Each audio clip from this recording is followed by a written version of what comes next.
Boss TV ವೀಕ್ಷಕರು ಮಂಜುನಾಥ್ ಭಟ್ ಗುರುಜಿ ಮಾಡುವ ನಮಸ್ಕಾರಗಳು. ನವೆಂಬರ್ ಮಾಸ ಭವಿಷ್ಯ ಕೊನೆಯದಾಗಿ ಮೀನರಾಶಿ. ಮೀನರಾಶಿಯಲ್ಲಿ ಜನಿತಕ್ಕಂಥ ವ್ಯಕ್ತಿಗಳಿಗೆ ಶುಭಫಲಗಳು ಈಗ ಪ್ರಾಪ್ತಿಯಾಗತ್ತೆ. ಯಾಕೆ ಅಂತಂದ್ರೆ ಈಗ ಗುರು ವಕ್ರಾಗಿ ಪಂಚಮಕ್ಕೆ ಬಂದಿದ್ದಾನೆ, ರಾಶಿಗೆ ಗುರುದೃಷ್ಟಿ ಬಿದ್ದಿದೆ. ಹಾಗಾಗಿ ಇಷ್ಟು ದಿನ ತುಂಬಾ ಕಷ್ಟವನ್ನು ಅನುಭವಿಸಿದ್ದಾರೆ, ತೊಂದರೆ ಅನುಭವಿಸಿದ್ದಾರೆ, ಸಾಲ ಅನುಭವಿಸಿದ್ದಾರೆ, ಸೋಲ ಅನುಭವಿಸಿದ್ದಾರೆ. 7.5 ಶನಿಯ ಪ್ರಭಾವದಿಂದ ಸಾಕಷ್ಟು ಆರೋಗ್ಯದ ತೊಂದರೆ, ಉದ್ಯೋಗದಲ್ಲಿ ವ್ಯವಹಾರದಲ್ಲಿ ತೊಂದರೆ, ಮಾನಸಿಕ ತೊಂದರೆ, ಕುಟುಂಬದಲ್ಲಿ ತೊಂದರೆ, ಮಕ್ಕಳಿಂದ ತೊಂದರೆ, ಮತ್ತೆ ಎಲ್ಲಾ ರೀತಿಯ ತೊಂದರೆಗಳು, ಸಂಬಂಧಿಕರಿಂದ ತೊಂದರೆ, ಹೀಗೆ ಸಾಕಷ್ಟು ತೊಂದರೆಗಳನ್ನ ಮೀನರಾಶಿಯವರು ಅನುಭವಿಸ್ತಾರೆ. ಎಷ್ಟೇ ತೊಂದರೆ ಅನುಭವಿಸಿದ್ರು ಕೂಡ ಮೀನರಾಶಿಯವರಿಗೆ ಒಂದು ದೃಢವಾದ ನಿರ್ಧಾರ ಏನು ಅಂತಂದ್ರೆ ಮುಂದೆ ಒಳ್ಳೇದಾಗತ್ತೆ ಅನ್ನುವಂಥ ಚಿಂತನೆ ಇಟ್ಟುಕೊಂಡಿದ್ದಾರೆ. ಮುಂದೆ ಒಳ್ಳೇದಾಗತ್ತೆ, ಈ ಮುಂದೆ ಇನ್ನು ಒಳ್ಳೇದಾಗತ್ತೆ, ನಮಗೆ ಇಷ್ಟು ವರ್ಷ, 1 ವರ್ಷ ಚೆನ್ನಾಗಿಲ್ಲ ಸರಿ, ಮುಂದೆ ಒಳ್ಳೇದಾಗತ್ತೆ, 2 ವರ್ಷ ಮುಂದೆ ಒಳ್ಳೇದಾಗತ್ತೆ, ಹೀಗೆ ಈ ಜೀವನದ ಪರ್ಯಂತವಾಗಿ ಅವ್ರು ಮುಂದೆ ಒಳ್ಳೇದಾಗತ್ತೆ ಅಂತ ಬರ್ತಾ ಇರ್ತಾರೆ. ಯಾವತ್ತೋ ಒಂದ್ ದಿವಸ ಅವ್ರಿಗೆ ಒಳ್ಳೇದಾಗತ್ತೆ ಅಂತ ನಂಬಿಕೆ ಕೂಡ ಮೀನರಾಶಿಯವರಿಗೆ. ಹಾಗಾಗಿ ಮೀನರಾಶಿಯವರು ಒಂಥರ ಕಲ್ಲು ಬಂಡೆ ಇದ್ದಂಗೆ, ಬಿಸಿಲು, ಮಳೆ, ಗಾಳಿ, ಚಳಿ ಇದ್ಯಾವುದಕ್ಕೂ ತಲೆ ಕೆಡಿಸ್ಕೊಳ್ಳಲ್ಲ. ದೃಢವಾಗಿ ಇದ್ದು ಅವರು ಯಾವುದೇ ಸಮಸ್ಯೆ ಬಂದ್ರೂ ಎಕ್ಸೆಪ್ಟ್ ಮಾಡ್ಕೊಂಡು ಹೋಗುವಂತ ಯೋಗ ಈ ಒಂದು ಮೀನರಾಶಿಯವರಿಗೆ ಇರ್ತದೆ. ಯಾಕೆಂದ್ರೆ ಮೀನರಾಶಿಯವರು ಟ್ರಾನ್ಸ್ಪರೆಂಟ್ ಆಗಿ, ಅಂದ್ರೆ ನೇರವಾದ ನುಡಿ, ನೇರವಾದ ನಡೆ, ನೇರವಾಗಿ ಮಾತಾಡ್ತಕ್ಕಂಥದ್ದು, ಇದು ಸ್ವಲ್ಪ ತೊಂದರೆ ಇರ್ತದೆ. ಮನಸ್ಸಲ್ಲಿ ಏನು ಇಟ್ಕೊಳ್ಳೋದಿಲ್ಲ, ಮಾತಲ್ಲಿ ಸ್ಪಷ್ಟತೆ, ಸ್ಪಷ್ಟವಾದ ನಿಲುವು ಇರ್ತಕ್ಕಂಥ ವ್ಯಕ್ತಿಗಳಾಗಿರ್ತಾರೆ. ಹಾಗಾಗಿ ಮೀನರಾಶಿಯವರಿಗೆ ಯಾವುದೇ ರೀತಿಯ ತೊಂದರೆ, ತೊಡಕು, ಅಸಮಾಧಾನ, ಅತೃಪ್ತಿ ಬರಕ್ಕೆ ಅವಕಾಶನೇ ಇರಲ್ಲ.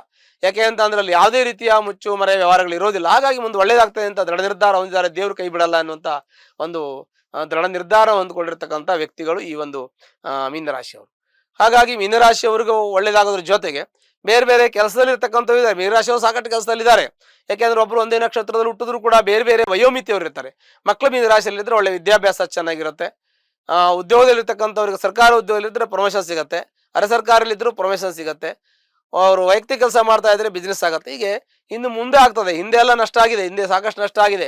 ಹಿಂದೆ ಬಿಸ್ನೆಸ್ ಮಾಡಕೈ ಸುಟ್ಕೊಂಡಿದ್ದಾರೆ. ಎಲ್ಲ ವ್ಯವಹಾರದಲ್ಲೂ, ಉದ್ಯೋಗದಲ್ಲಿ, ವ್ಯವಹಾರದಲ್ಲಿ, ಕೋರ್ಟು ಕಚೇರಿ, ವ್ಯಾಜ್ಯ, ಮತ್ತೊಂದು ಇನ್ನೊಂದು ಏನೇ ಬಂದರೂ ಅವ್ರ ಕೈ ಸುಟ್ಕೊಂಡಿದ್ದಾರೆ. ಆಸ್ತಿ ಕಳ್ಕೊಂಡಿದ್ದಾರೆ, ಒಡವೆ ಕಳ್ಕೊಂಡಿದ್ದಾರೆ, ಜನ ಕಳ್ಕೊಂಡಿದ್ದಾರೆ. ಎಲ್ಲ ಕಳ್ಕೊಳ್ಳೋದೇ ಜಾಸ್ತಿ. ನಾವು ಸಂಪಾದನೆ ಮಾಡಿದ್ರಿಂದ ಈ ಮೀನರಾಶಿಯವರು ಕಳ್ಕೊಳ್ಳೋದೇ ಜಾಸ್ತಿ ಆಯ್ತು. ಕಳ್ಕೊಳ್ಳೋದ್ರಲ್ಲೇ ಪೂರ್ತಿ ಜೀವನ ಕಳ್ಕೊಂಡು ಬಂದ್ಬಿಟ್ಟಿದ್ದಾರೆ. ಆದ್ರೂ ಕೂಡ ಇವರಿಗೆ ದೃಢವಾದ ನಿರ್ಧಾರ ಮುಂದೆ ಒಳ್ಳೇದಾಗತ್ತೆ ಅಂತೇಳಿ ಇದನ್ನ ಇಟ್ಟುಕೊಂಡು ಬಂದಿರತಕ್ಕಂತ ಮೀನರಾಶಿಯವರಿಗೆ ಯಾವುದೇ ರೀತಿ ತೊಂದರೆ ತೊಡಕೊಳ್ಳಾಗೋದಿಲ್ಲ. ಮೀನರಾಶಿಯವರು ಜಲರಾಶಿಯವರು, ಹಾಗಾಗಿ ಅವರು ಟ್ರಾನ್ಸ್ಪರೆಂಟ್ ಆಗಿರುತ್ತೆ, ಅಂದ್ರೆ ಕನ್ನಡಿ ತರ ಇರುತ್ತೆ. ನೀವು ನೀರಿನಲ್ಲಿ ಮೇಲೆ ಇದ್ಕೊಂಡು ನೋಡಿ, ಎಲ್ಲ ಒಳಗಡೆ ಪಾತಾಳದವರಿಗೆ ಕಾಣಿಸುತ್ತೆ, ಎಷ್ಟೋ ಒಳಗೆ ನಿಮಗೆ ಏನಿದ್ರು ಕಾಣಿಸುತ್ತೆ. ಅಂದ್ರೆ ಕನ್ನಡಿ ತರ ಇರತಕ್ಕಂಥ ವ್ಯಕ್ತಿಗಳು. ಮತ್ತೆ ಗುರುವಿನ ರಾಶಿ, ಯಾಕೆ ಧರ್ಮ, ಕರ್ಮ, ಪಾಪ, ಪುಣ್ಯ, ಒಳ್ಳೇದು, ಕೆಟ್ಟದ್ದು ಎಲ್ಲವನ್ನ ಪರಿಶೀಲನೆ ಮಾಡಿ ಮುಂದೆ ಹೋಗ್ತಕ್ಕಂಥ ವ್ಯಕ್ತಿಗಳು. ಮತ್ತೆ ಈ ಮೀನರಾಶಿಯವರು ಯಾರಿಗೂ ಸುಳ್ಳು ಹೇಳೋದಿಲ್ಲ, ದಗ ಮಾಡೋದಿಲ್ಲ, ಮೋಸ ಮಾಡೋದಿಲ್ಲ, ಯಾರು 1 ರೂಪಾಯಿ ತಿನ್ನೋದಿಲ್ಲ. ಏನಿದ್ರು ನೇರವಾಗಿ ನಡೆ ನುಡಿ. ಕಷ್ಟ ಬಂದು ನನ್ನನೇ ಬಾರಕ್ಕೆ ಸಂಬಂಧ ಬಂತಂತ ಕಷ್ಟ ಇದು ಅಂತ ಹೇಳ್ತಾರೆ. ಬೇರೆಯವ್ರಿಗೆ ತೊಂದರೆ ಕೊಡಲ್ಲ, ಬೇರೆಯವ್ರಿಗೆ ಕೆಟ್ಟದ್ದು ಮಾಡಲ್ಲ, ಕೆಟ್ಟ ಯೋಚನೆ ಕೂಡ ಮಾಡಲ್ಲ.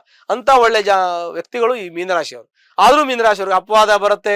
ಅವರನ್ನ ಜನ ನಿಂದಿಸ್ತಾರೆ, ಜನ ಅವ್ರನ್ನ ದೂರ ಮಾಡ್ತಾರೆ, ಜನ ಅವ್ರನ್ನ ಅವಹೇಳನ ಮಾಡ್ತಾರೆ. ಇದೆಲ್ಲ ಮೀನರಾಶಿಯವ್ರಿಗೆ ಮಾಡ್ತಾರೆ.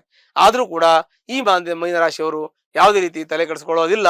ಯಾಕೆ ಅಂದ್ರೆ ಈ ರಾಶಿ ಅಧಿಪತಿ ಗುರು, ಅವನು ನಾನೇನು ಅಂತ ಗೊತ್ತು. ಮೀನರಾಶಿಯವರಿಗೆ ಗುರು ದೈವಗ್ರಹ, ಬೇರೆ ರಾಶಿ ತರ ಆಗೋದಿಲ್ಲ. ಯಾಕೆ ಅಂದ್ರೆ ಬೇರೆ ರಾಶಿಯವರು ಹೇಗೆ ಅಂತಂದ್ರೆ ನೋಡಿ, ಬೇರೆ ರಾಶಿಯವ್ರು ಏನೋ ಒಂದು ಹೇಳಿದ ತಕ್ಷಣ ಹೌದಾ ಆಗ ಈಗ ಅಂತ ಮಾತಾಡ್ತಾರೆ. ಗುರು ಹಾಗೆ ಮಾತಾಡೋದಿಲ್ಲ. ಯಾರು ಏನು ಹೇಳಿದ್ರೆ ಯೋಚನೆ ಮಾಡ್ತಾರೆ. ನೋಡಿ, ಯಾರಿಗೋ ಒಬ್ರಿಗೆ ನೀವು ತುಂಬಾ ಹೊಗಳಿದ್ರೆ ಅವ್ರು ಕೇಳಿದ್ದೆಲ್ಲ ಕೊಟ್ಬಿಡ್ತಾರೆ. ಕೆಲವು ರಾಶಿಯವರು ಆಗಿರ್ತಾರೆ, ತಪ್ಪು ತಿಳ್ಕೋಬಾರ್ದು. ಯಾಕೆಂದ್ರೆ ಒಂದು ರಾಶಿಯವರಿಗೆ ನೀನು ಹಾಗೆ, ನೀನು ಹೀಗೆ, ನೀನು ಆ ತರ ಬುದ್ಧಿವಂತ, ಈ ತರ ಬುದ್ಧಿವಂತ, ನೀನು ದಾನವೀರೇಶ್ವರ ಕರ್ಣ, ನಿನ್ನ ನಂಬುದವ್ರಿಗೆ ಯಾರಿಗೂ ಅಪ ಆಗೋದಿಲ್ಲ, ಹಾಗಲ್ಲ ಹೀಗಲ್ಲ ಅಂತ ಬೇರೆ ರಾಶಿ, ಕೆಲವು ರಾಶಿಯವರಿಗೆ ಹಾಗೆ ಹೇಳಿದ್ರೆ ಅವ್ರು ಇರೋದೆಲ್ಲ ದಾನ ಧರ್ಮ ಕ್ರಮ ಮಾಡಿ ಅವ್ರಿಗೆ ಎಷ್ಟೇ ಕಷ್ಟ ಆದ್ರೂ ಇವ್ರನ್ನ ಕಾಪಾಡ್ತಾರೆ. ಅದು ಕೆಲವೊಂದು ರಾಶಿಯವರು. ಆದ್ರೆ ಮೀನರಾಶಿಯವರು ಕಾಪಾಡಲ್ಲ ಅಂತಲ್ಲ, ನೀನು ಹಾಗೆ, ನೀನು ಹೀಗೆ, ನೀನು ಅಷ್ಟುತ್ತಮ ಇಷ್ಟುತ್ತಮ ಅಂತ ಹೇಳಿದ್ರೆ ಮೀನರಾಶಿಯವರು ತಲೆ ಕೆಡಿಸ್ಕೊಳ್ಳಲ್ಲ. ಯಾಕೆಂದ್ರೆ ಇವ್ನು ಯಾಕೆ ಈ ತರ ಹೇಳ್ತಾ ಇದ್ದಾನೆ, ಇವ್ನು ಏನೋ ಕೆಲಸ ಇದೆ ಹಂಗ ಹೇಳ್ತಾ ಇದ್ದಾನೆ ಅಂತ ಯೋಚನೆ ಮಾಡ್ತಾನೆ. ಯಾಕೆಂದ್ರೆ ದೈವಗ್ರಹ ಆ ರಾಶಿಯ ಗುರು.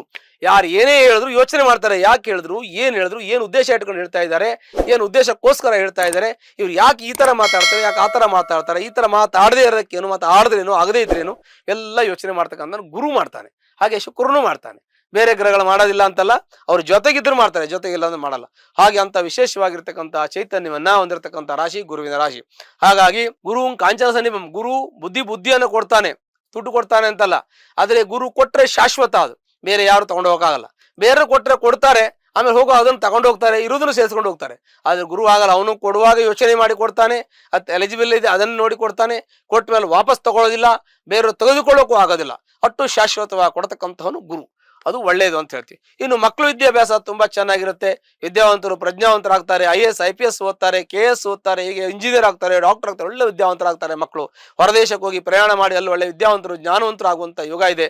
ಇನ್ನು ಆರ್ಥಿಕ ವಿಚಾರ ಬಂದ್ರೆ ಕೊಟ್ಟಿರ್ತಕ್ಕಂತಹದ್ದು ಬರತಕ್ಕಂತಹದ್ದು ಬಂದ್ರೆ ಕೊಡ್ತಕ್ಕಂತಹದ್ದು, ಹಿಂಗೆ ಎಲ್ಲಾ ರೀತಿಯ ಒಂದು ವ್ಯವಹಾರಗಳು, ಆರ್ಥಿಕ ವ್ಯವಹಾರಗಳು, ಲೇವಾಲಿ ವ್ಯವಹಾರಗಳು ಚೆನ್ನಾಗಿರುತ್ತೆ. ಇನ್ನು ಬಿಸ್ನೆಸ್ಗೆ ಹೋದ್ರೆ ಬಿಸ್ನೆಸ್ ಸ್ವಲ್ಪ ಸ್ಲೋ ಮೂವ್ಮೆಂಟ್ ಇದೆ. ರಿಯಲ್ ಎಸ್ಟೇಟ್ ಅಲ್ಲಿ ಸ್ವಲ್ಪ ತೊಂದರೆ ಇರ್ತದೆ, ಇಂಡಸ್ಟ್ರಿಯಲ್ಲಿ ಸ್ವಲ್ಪ ತೊಂದರೆ ಇರುತ್ತೆ, ಅಂದ್ರೆ ಗಾರ್ಮೆಂಟ್ಸ್ ವ್ಯವಹಾರದಲ್ಲಿ ಸ್ವಲ್ಪ ತೊಂದರೆ ಇರ್ತದೆ. ಇನ್ನು ಸಣ್ಣ ಪುಟ್ಟ ಚಿಲ್ಲರೆ ವ್ಯವಹಾರ ಮಾಡಿ ಸ್ವಲ್ಪ ನಿಧಾನ ಇರುತ್ತೆ. ಹೋಲ್ಸೇಲ್ ಅವರಿಗೆ ಮಧ್ಯಮ ಇರ್ತದೆ. ಇನ್ನು ಮೀಡಿಯಾದಲ್ಲಿ ಇರ್ತಕ್ಕಂಥವ್ರು, ಮೀಡಿಯಾ ಅಂತಂದ್ರೆ ಈ ಪತ್ರಿಕೋದ್ಯಮ ಅಂದ್ರೆ ಈ ಚಾನೆಲ್ಗಳಲ್ಲಿ ಕೆಲಸ ಮಾಡೋದು, ಪತ್ರಿಕೋದ್ಯಮದಲ್ಲಿ ಕೆಲಸ ಮಾಡೋದು, ಬರಹಗಾರರು, ಕಥೆಗಾರರು, ಕಾದಂಬರಿ ಬರೆಯೋರು, ಮತ್ತೆ ಕೆಲವು ಚಾನೆಲ್ ಅಲ್ಲಿ ಕೆಲಸ ಮಾಡ್ತಕ್ಕಂಥವ್ರು, ಹೀಗೆ ಸಿನಿಮಾ ಇಂಡಸ್ಟ್ರಿಯಲ್ಲಿ ಕೆಲಸ ಮಾಡ್ತಕ್ಕಂಥವ್ರು, ಕಲಾವಿದರು, ಇವರಿಗೆಲ್ಲ ಶೋಫಲಗಳು ತುಂಬಾ ಅತ್ಯುತ್ತಮವಾಗಿರ್ತಕ್ಕಂತಹ ಶೋಫಲಗಳು ದೊರಕುತ್ತೆ. ಕಾರಣ ಏನು ಅಂತಂದ್ರೆ ಮೀನರಾಶಿಗೆ ಶುಕ್ರ ಉಚ್ಚ ಆಗ್ತಾನೆ.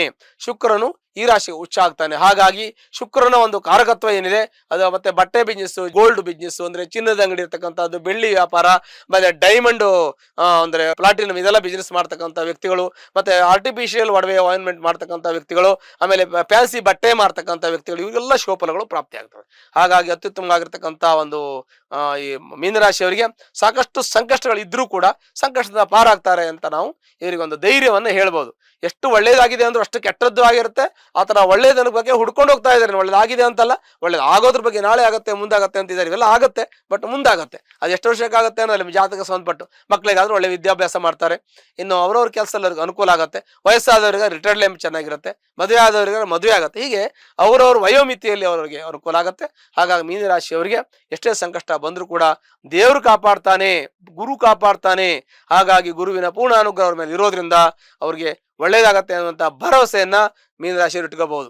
ಅದರ ಜೊತೆಗೆ ಒಂದ್ ವೇಳೆ ತೊಂದರೆ ಇರತಕ್ಕಂಥವ್ರು ಯಾರಾದ್ರೂ ಇದ್ರೆ ಅದಕ್ಕೆ ಸಂಬಂಧಪಟ್ಟಂತಹ ಪರಿಹಾರವನ್ನ ತಾವು ಮಾಡ್ಕೊಳ್ಳೋದ್ರಿಂದ ಮತ್ತು ಜಾತಕವನ್ನ ಪರಿಶೀಲನೆ ಮಾಡೋದ್ರಿಂದ ನಿಮ್ಮ ಕಷ್ಟಗಳು ಪರಿಹಾರ ಆಗುತ್ತೆ. ಹತ್ತಿರಲಿರ್ತಕ್ಕಂತಹ ಈಶ್ವರನ ದೇವಸ್ಥಾನಕ್ಕೆ ಹೋಗಿ ಆ ಸೋಮವಾರ ದಿವಸ ಅರ್ಚನೆ ಮಾಡಿ ಭಕ್ತಿ ಶ್ರದ್ಧೆಯಿಂದ ಪ್ರಾರ್ಥನೆ ಮಾಡ್ಕೊಂಡ್ರೆ ಸಾಕು, ಆ ಭಗವಂತನ ಅನುಗ್ರಹ ಆಗತ್ತೆ, ಅವ್ರಿಗೆ ಒಳ್ಳೇದಾಗತ್ತೆ, ಸುಖ ಶಾಂತಿ ದೊರಕತ್ತೆ. ಶುಭವಾಗಲಿ. ಲೇಟೆಸ್ಟ್ ಹಾಗೂ ಇಂಟ್ರೆಸ್ಟಿಂಗ್ ಸುದ್ದಿಗಳಿಗಾಗಿ ಬಾಸ್ ಟಿವಿ ಕನ್ನಡ ಚಾನೆಲ್ನ ಸಬ್ಸ್ಕ್ರೈಬ್ ಮಾಡಿ. ಹಾಗೆಯೇ ಬೆಲ್ ಐಕಾನ್ ಪ್ರೆಸ್ ಮಾಡಿ. ಇದರ ಜೊತೆಗೆ ಫೇಸ್ಬುಕ್, ಇನ್ಸ್ಟಾಗ್ರಾಮ್, ಎಕ್ಸ್ ನಲ್ಲೂ ಮಿಸ್ ಮಾಡದೆ ಫಾಲೋ ಮಾಡಿ.